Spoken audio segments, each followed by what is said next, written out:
Եթե Ռոբերտ Քոչարյանը մասնակցում է ընտրություններին, հստակ կերպով ասում են, որ Ռոբերտ Քոչարյանը ինքն է նպաստում, որպեսզի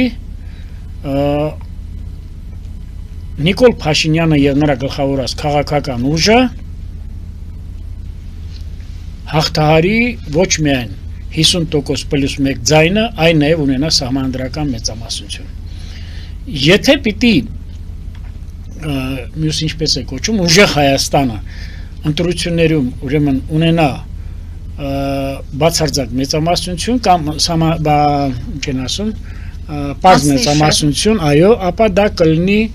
մեծ ֆանտասմագորիայի ժանրից, որովհետև այնտեղ այդ 180 հոգու մեջ առնվազն 100 հոգին կապ չունեն քաղաքական դաշտի հետ, կապ չունեն տնտեսագիտության հետ, կապ չունեն հայրենասիրության հետ, կապ չունեն պետական ղեկավարման հետ, սրանք զուտ գրպանից գրպան տեղափոխված անձնավորություններ են։